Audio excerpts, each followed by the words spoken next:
Nós queremos já agradecer o que Deus vai fazer nessa conferência, exaltar o nome dEle. Nós queremos fazer a primeira conferência, referência nacional, sobre graça, sobre graça. A graça que nós pregamos não é uma graça que visa um lucro, que visa um interesse. É uma graça sem filtro. É uma graça que entende que pecado não existe. É uma graça que entende que nenhuma condenação há para aqueles que estão em Cristo Jesus. Que a questão não é o que você faz, mas de quem você nasce. É uma graça escandalosa. E pela primeira vez, nós queremos reunir todo o nosso time de pastores, de preletores, de colaboradores da Igreja no Cinema, junto com o Bible College. E nós queremos passar um dia inteiro tendo uma overdose de palavra. Você sabia que Deus ele não fala aquilo que você pode ouvir? Porque Deus não precisa da sua audição para Ele falar com você. Deus ele fala aquilo que você entende. E é impressionante como existem lugares que você nunca esperava, mas naquele momento você entendeu algo, e esse algo muda a tua história. Eu estou muito feliz de poder lançar essa primeira conferência. Nós queremos passar sábado das 8 da manhã às 10 horas da noite, tendo cultos pela manhã, momentos profundos, sem muita pressa, de adoração intensa a Deus. À tarde nós queremos fazer uma mesa redonda com todos os nossos convidados. Nós estaremos recebendo pessoas das outras igrejas do cinema, pessoas que vêm de Ribeirão Preto, que vêm de Porto Alegre, que vêm de Manaus, que vêm de Fortaleza, que vêm do Rio de Janeiro. Imagine se numa sessão dessa nós temos tantas cidades aqui representadas, o que nós não podemos fazer em um dia inteiro. Então, conheça mais sobre isso. Alguém perguntou, que vírus é esse? Já começou a epidemia? E a gente falou, já começou faz tempo. E nós queremos falar sobre esse vírus. Nós cremos na epidemia. Nós cremos nesse evangelho que chegou até o Brasil. Nós cremos nesse evangelho que homem nenhum pode contê-lo. Nós cremos nessa epidemia. E nós queremos falar sobre a epidemia. Essa epidemia que eu e você nós podemos contagiar, contaminar toda geração, toda história. Então eu conto com você lá. Nós estamos colocando todos os nossos esforços. Queremos fazer a melhor conferência que já se viu. Tudo que nós podemos fazer por vocês, nós vamos fazer. Mas uma coisa eu preciso, você lá. O campus do Bible College fica a 60 quilômetros aqui de Curitiba. E nós queremos já receber vocês com um café da manhã. Depois do café teremos nossas sessões, teremos o almoço. Depois passaremos a tarde junto. E à noite nós temos as sessões da noite ainda. E junto com uma graduação maravilhosa dos nossos 27 alunos do Central Bible College. Eu conto com você, eu conto com a sua família, eu conto com seus amigos. Divulgue isso, porque nós vamos meter a boca no trombone. Nós vamos falar a verdade. Nós vamos pregar incessantemente aquilo que talvez custa a nossa cabeça, aquilo que compromete um sistema, aquilo que denuncia os bandidos. Mas conte comigo lá. Nós vamos estar lá. Amém? Semana passada nós falamos a respeito da sabedoria. E é sobre isso que eu quero continuar nessa manhã. Você está pronto para isso? Você sabia que a dúvida é inimiga da sabedoria? A Bíblia diz que se alguém tem sabedoria, peça a Deus a quem Ele dá deliberadamente. Deus Ele dá de graça a sabedoria. E o que me faz entender isso é que quem duvida é refém das circunstâncias. A Bíblia diz que aquele que duvida são como ondas levadas para o vento, pelo vento. Ondas que vão de um lado para o outro, mas não têm destino. A dúvida é inimiga da sabedoria. Quem duvida é tolo. Quem duvida é contrário de sábio. Uma mente que duvida é uma mente dividida. A Bíblia diz isso em Tiago 2. A mente de ânimo dobre, a mente dividida, ela duvida. E por que ela duvida? Ela é instável e inconstante em tudo que faz. Tudo significa absolutamente tudo que você faz. Falta de sabedoria, ela implica em tudo que você faz. E de repente nós encontramos tantas pessoas que falam assim, cara, eu não sei quem eu sou, não dá certo a minha vida, eu desisto. E de repente se você pudesse tirar uma pílula do bolso e dar para ele engolir, essa pílula se chamaria sabedoria. Meu irmão, te falta sabedoria. Não te falta estudo. Não te falta oportunidade de emprego. Não te falta uma família estruturada. Porque muitas pessoas têm tudo isso, mas continuam estáveis e inconstantes, levados como ventos de um lado para o outro. Porque sabedoria não vem de uma circunstância, mas a sabedoria vem de dentro de você. A sabedoria vem de um lugar do alto, do Pai das luzes. A sabedoria, ela tem uma fonte, e aquele que tem falta de sabedoria, peça para a fonte. Não leia mais livros. Não estuda 500 anos da reforma. Não vá atrás de John Piper. Não vá atrás de heróis da fé. Não! Sabedoria se busca em Deus. E esse Deus não tem concessões. Esse Deus não precisa de um bispo para você chegar até Ele. Esse Deus você não precisa de um pastor para chegar até Ele. Porque na verdade foi Ele que chegou até você. Foi Ele que está dentro de você. E nessa manhã, semana passada quando eu fui para casa, eu falei, ok, nós falamos que aquele que duvida é firme, é instável e inconstante. Mas a pergunta que eu me fiz toda essa semana é, então tá bom. Agora que eu sou instável e inconstante, você já me mostrou. Mas então me ensine a como viver uma vida firmes e inabaláveis. E é sobre isso que eu quero dizer nessa manhã. O tema dessa manhã é firmes e inabaláveis. O que você daria se alguém te oferecesse uma vida inabalável? Já pensou nisso? Qual é o maior medo de um ser humano? Alguém sabe? O primeiro maior medo: morrer. Agora você imagine quantas pessoas convivem com esse medo e o tanto que esse medo abala as pessoas. E agora imagine que você pudesse ter uma vida que nem a morte, nem o medo da morte te abala. Conversando com uma pessoa essa semana, essa pessoa me fez entender e acreditar que não existe prazer mais profundo para um santo do que a morte. Esse cara morreu. E ele falou, cara, eu tenho 39 anos e eu não sei que prazer é esse que eu senti aquele dia, o dia que eu estraçalhei um carro numa árvore, onde tinha ali uma pessoa entre o carro e a árvore. Essa pessoa não resistiu e morreu.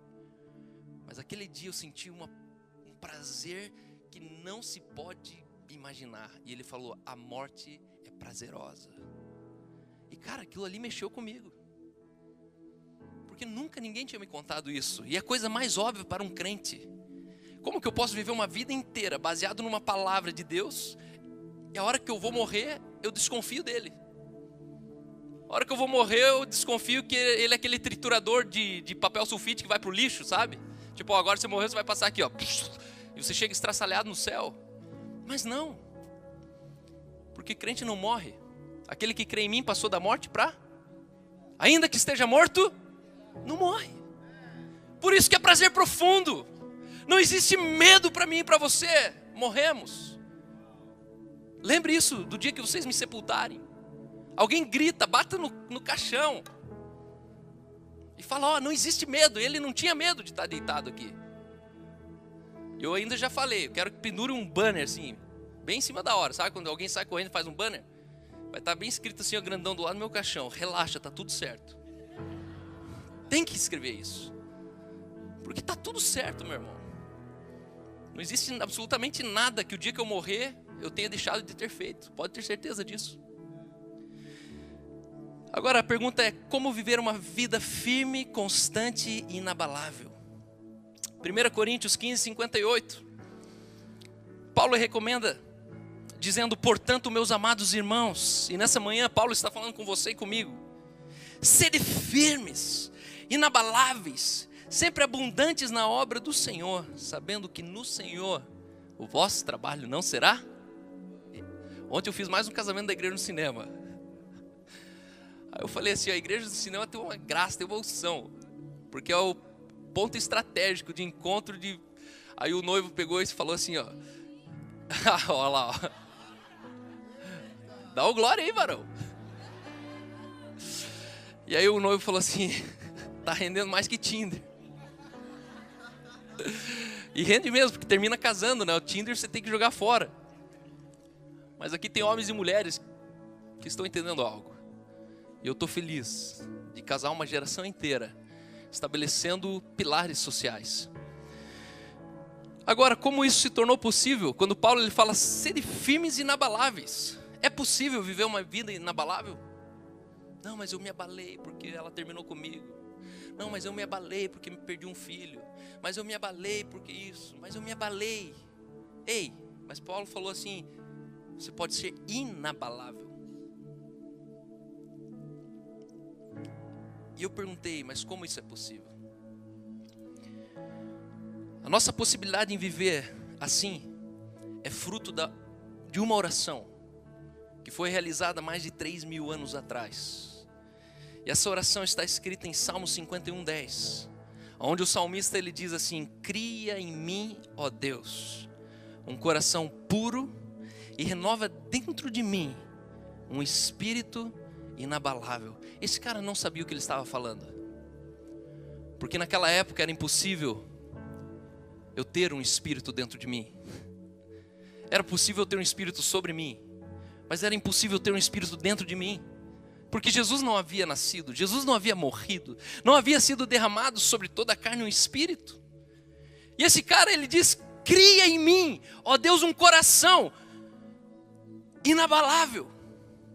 Ei, Deus, não conserte as circunstâncias. Ei, Deus, não me coloque dentro de uma circunstância que não se abala, mas cria em mim um coração inabalável, um coração puro e um espírito inabalável. Eu posso te dizer nessa manhã a boa nova, Deus respondeu essa oração. Em Hebreus 12:27 o texto diz, ora, esta palavra, Hebreus 12:27 diz, ora, essa palavra, ainda uma vez por todas, significa a remoção dessas coisas abaladas, como tinha sido feitas, para que as coisas não abaladas permanecessem. Por isso, recebendo nós um reino inabalável, retenhamos a graça pela qual servimos a Deus de modo agradável, com reverência e santo temor. Esse texto está dizendo, é possível você receber um reino inabalável. Esse texto está dizendo que Deus ele decidiu abalar todas as coisas na história, a fim de que somente aquilo que fosse inabalável permanecesse. É como se eu sacudisse essa mesa, e somente aquilo que está fixado nela, colado nela, não caísse, e todo o resto caísse. Ser inabalável é você entender que você vive uma vida onde tudo desmorona, menos aquilo que não pode desmoronar. Deus ele decide, ele permite que a sua vida seja sacudida, abalada, a fim de que tudo aquilo que seja abalado permaneça somente aquilo que é inabalável. E é isso que o texto está dizendo, a fim de que nós recebamos um reino inabalável. Primeiro ele ora e diz, ei, cria em mim, ó Deus, um coração puro, e renova dentro de mim um espírito inabalável. Aí vem Hebreus e fala assim, ei, por isso recebendo nós um reino inabalável, retenhamos a graça. E eu te pergunto, que reino inabalável é esse? Alguém sabe? Esse reino, Romanos 14:17 diz que o reino de Deus não é comida nem bebida, mas esse reino inabalável que nós podemos receber é justiça, paz e alegria no Espírito Santo. É impossível isso ser abalado da sua vida. Quando você entende que o reino de Deus é justiça, alegria e paz no Espírito Santo, é esse reino inabalável que você pode receber.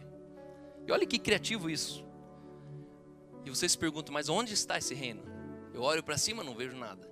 Eu olho para frente, não enxergo nada. Eu olho para baixo, não enxergo nada. Lucas 17:20-21 diz, interrogado pelos fariseus sobre quando viria o reino de Deus, Jesus lhes respondeu, ei, o reino de Deus não vem com visível aparência, nem dirão, ei-lo aqui ou lá está. Porque o reino de Deus está dentro de vós. Como isso foi possível? Foi porque um dia alguém orou e falou: Deus, coloca dentro de mim um espírito inabalável. E esse espírito, ele decidiu fazer habitação em você. Pela obra consumada da cruz, Jesus veio e derramou sobre cada carne, sobre toda a carne, um espírito. E esse espírito traz sobre você um reino inabalável. Há dentro de você um reino inabalável. Precisa fazer toda a diferença na sua vida. Como pode alguém que manifesta esse reino viver na mesma proporção de preocupações de alguém que não tem esse reino? Eu olho alguns crentes e falo: cara, não existe a menor diferença entre esse crente e esse não crente. E na maioria das vezes, se existe uma diferença, é que o crente é burro. Porque ele não dança nem num baile, nem no outro. Ele não usufrui nem das coisas que tem dentro da casa do pai, nem das coisas que tem fora da casa do pai. Quando é fora da casa do pai, ele tem medo, porque é religioso. Então, não. Quando está dentro da casa do pai, ele simplesmente não desfruta da presença do pai. Ele é um filho bastardo. Tem um pai, mas vive como órfão. Mas dentro de você há um reino inabalável, de justiça, alegria e paz no Espírito Santo. Por isso você não pode mais viver com o sentimento de que algo ruim vai acontecer com você. Viver com uma sensação que alguma coisa vai dar ruim. Viver com uma impressão que você não vai conseguir. Que fulano, ciclano é melhor que você, e você é pior que ele, e que você não conseguiu o emprego que ele conseguiu, que você não casou um cara que ele casou, que você não... Não. Ei, você já é inabalável. Você não vai ser. Agora, eu te pergunto, de que maneira podemos viver na prática a estabilidade do reino de Deus? Tá, Cal, você me falou que teu reino está dentro de mim, falou que alguém orou lá atrás, falou que isso é verdade sobre mim. Agora me fala na prática, como que eu saio daqui e eu vivo isso? Guarde 3 palavras: fundamentar, ponderar, e a terceira, esqueci, solucionar. Fundamentar, ponderar e solucionar.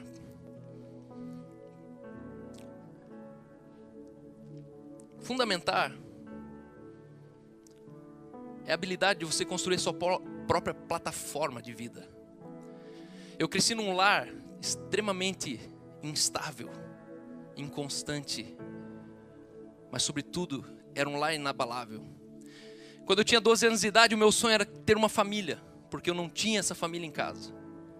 Eu vi meu pai sendo expulso de 5 igrejas. Eu vi o sistema literalmente cagando para o meu pai. E um dia eu vi meu pai se dar mal, sabe por quê? Porque ele sempre procurou fundamentar a vida na plataforma alheia, na plataforma dos outros.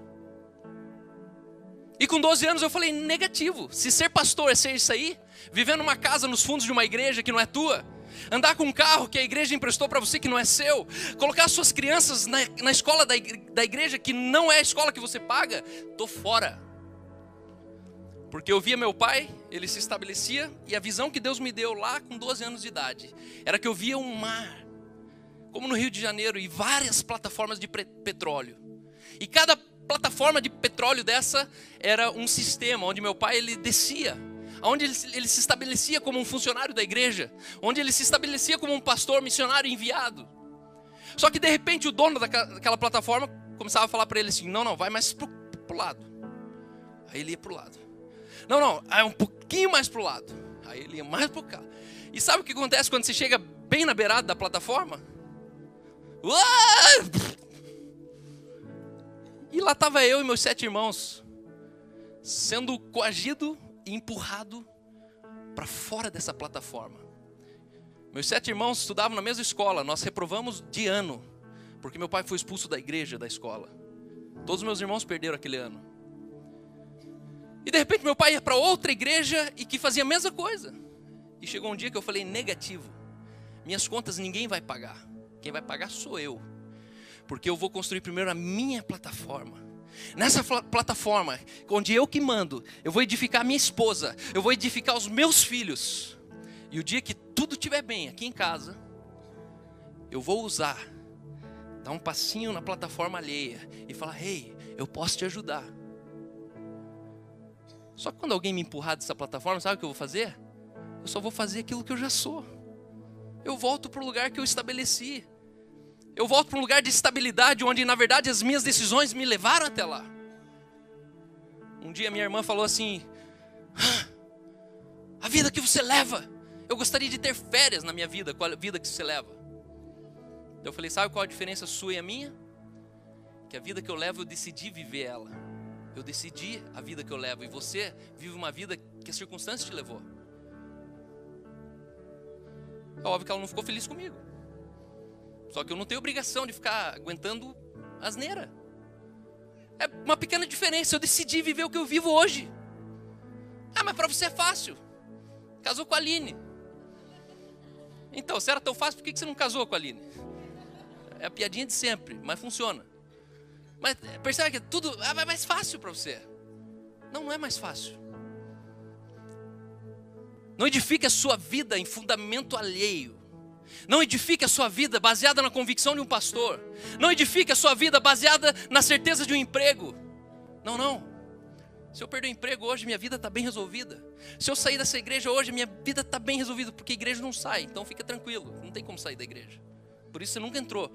A igreja não tem parede, reino de Deus não tem parede. Na verdade ele está dentro de você, então você traz a igreja aqui. Não é você que vem para a igreja. É a igreja que é trazida por você. Só que muitas vezes eu e você, nós confiamos numa mãe. Nós confiamos no marido. Nós confiamos num líder de célula. Nós confiamos e de repente você, e a culpa é sua. Porque você não foi homem o suficiente ou mulher o suficiente para estabelecer a sua plataforma.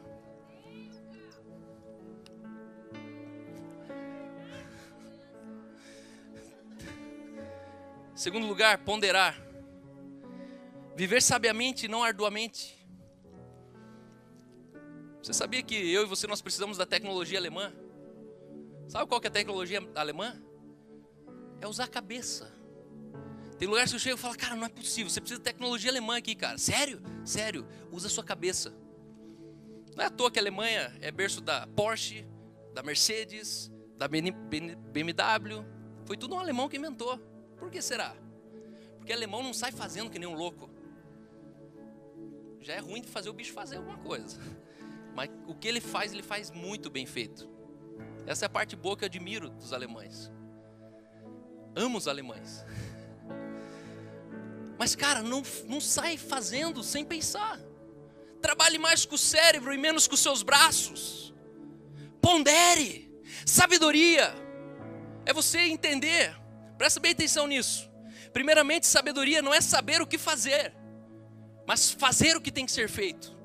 As pessoas, elas querem sabedoria. Não, pastor, o que eu tenho que fazer? O que eu tenho que fazer? Não é essa a pergunta que é para você fazer. A pergunta não é saber o que fazer. A pergunta é: você fez o que você sabe que tem que ser feito? Isso é sabedoria. Para não engordar, tem que comer menos. Você faz isso? Isso é sabedoria.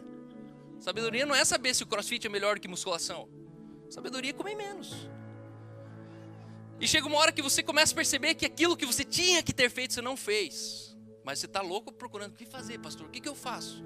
Não é para você fazer mais. É para você fazer o que tem que ser feito. Sabedoria não fala do que eu...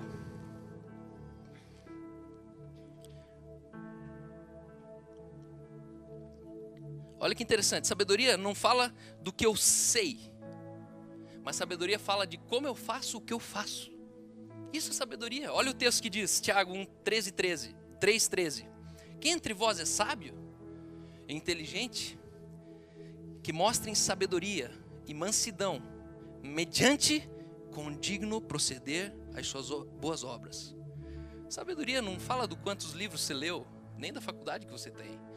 Sabedoria fala de como você faz aquilo que você faz.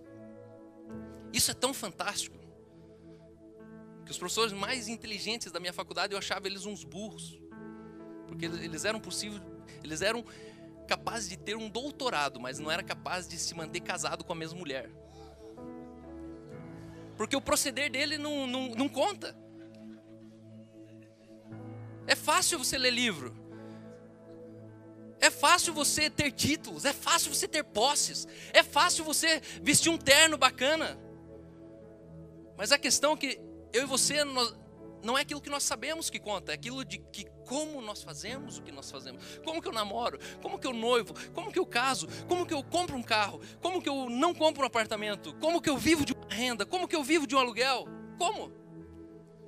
Essa é a diferença entre um pai e um avô. A inteligência de um avô é que tudo que o pai faz, não, porque tem que ser assim, porque o avô vem e sorri por trás e faz assim pro neto e fala, não, teu pai não sabe de nada. Porque o procedimento de um avô é sábio.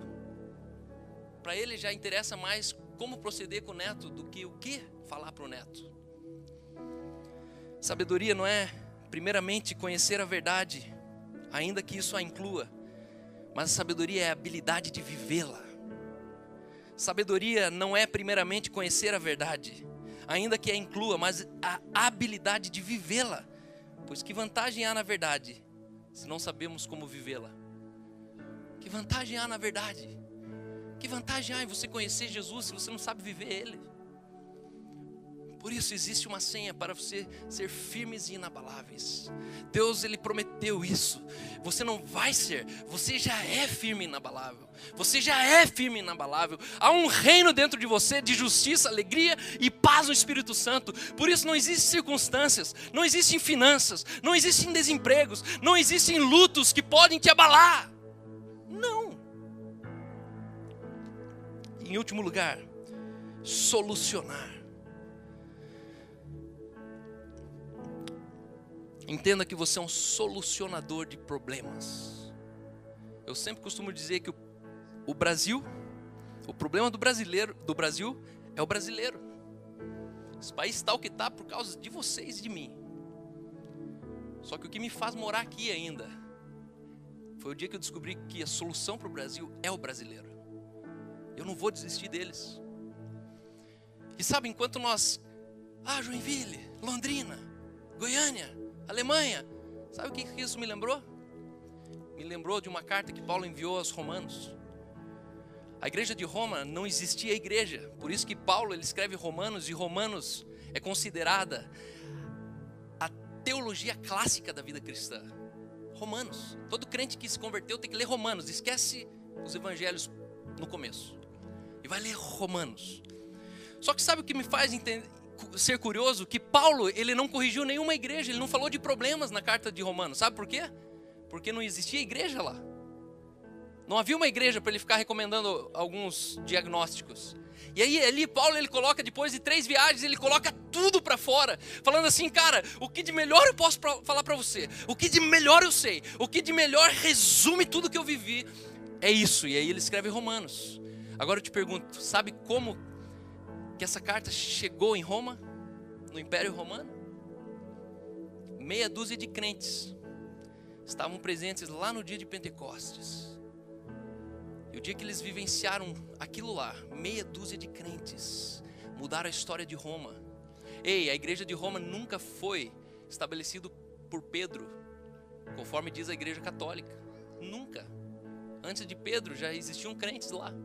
Só que eram anônimos. Pessoas que a história nunca citou pelo nome. E é assim que eu vejo quando as pessoas vêm nesse culto. Essa é a epidemia. Pessoas que vieram aqui hoje pela primeira vez, eles podem voltar lá e eles têm poder suficiente para mudar uma cidade. O dia que eu entendi que cultura é soma dos pensamentos de uma população, eu entendi que para mudar uma cultura, basta mudar o pensamento dela. E nisso a gente é muito bom. Por isso quero te agradecer cada domingo que você vem aqui. Porque é com muito respeito, é com muito apreço que eu vejo a sua atitude. É como se você vem aqui, você cerra a tampa da sua cabeça. Um dia eu fui na IML e acompanhei um procedimento disso. A médica ali, legista, colocou a cabeça numa morsa, cerrou a tampa e puxou assim a tampa para baixo. E é assim que eu vejo cada um de vocês nesses domingos de manhã. É como se você cerrasse a cabeça e você falasse assim, pode mexer aqui. Quando você me escuta, você está fazendo isso, pode mexer aqui. Porque você sabe que um pensamento mexido aqui mudou a história do seu casamento, mudou a história da sua finança, mudou a história da sua orfandade, Foi um pensamento aqui que mudou a história da sua relação quebrada com seu filho. Foi um pensamento aqui que tirou o medo da morte. Foi um pensamento mexido aqui que te tirou da depressão. E é isso que nós podemos mudar no nosso país, é só isso. A questão é como comunicar. Como crerão se não há quem pregue? Em último lugar, para isso quero te convidar a colocar de pé. O grande detalhe de uma vida inabalável. O grande detalhe para viver uma vida inabalável é o que a Bíblia ilustra como a armadura de Deus. Presta atenção nisso aqui. O mistério da armadura de Deus. Olha isso. Prestando bem atenção aqui. O mistério da armadura de Deus não é para nos tornar vitoriosos, porque isso nós já somos. Mas é para nos tornar inabaláveis, independente das lutas e circunstâncias pelas quais a vida nos apresenta. E eu termino com Efésios 3, 6, versículo 13, que diz: portanto, tomai toda a armadura de Deus, não para você lutar, porque isso você não precisa mais, para que possais resistir no dia mau, e depois de ter desvencido tudo, permaneceis. Ei, você não vai terminar um vencedor que cruzou a linha e caiu morto. Você vai terminar um vencedor que cruzou a linha e continua pronto para correr de novo. Nenhuma circunstância tem poder para abalar a sua vida. Por isso quero dizer, talvez você vai ser acometido de um câncer. E você vai ser aquele primeiro canceroso a contar para a gente com alegria que você foi acometido de um câncer. Talvez você vai ter uma depressão. E você vai olhar para essa depressão como se tivesse uma ferida e falar: ah! Mas nada me abala. Eu tenho conhecido pessoas assim aqui na igreja, no cinema.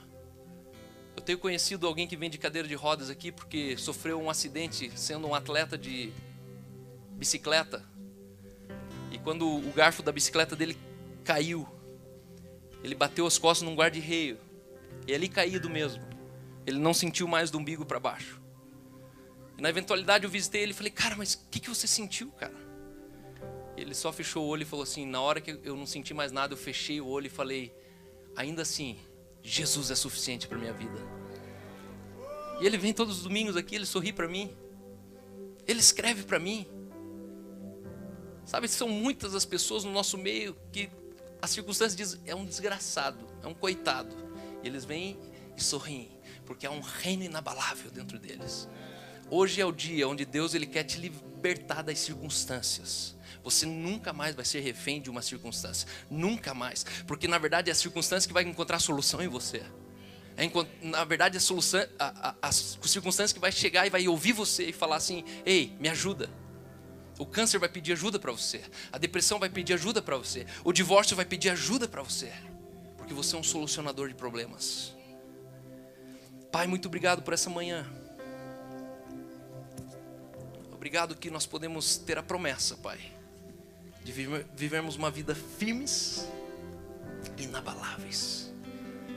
Com um filho, com 3 filhos, com 7 filhos, a vida é inabalável.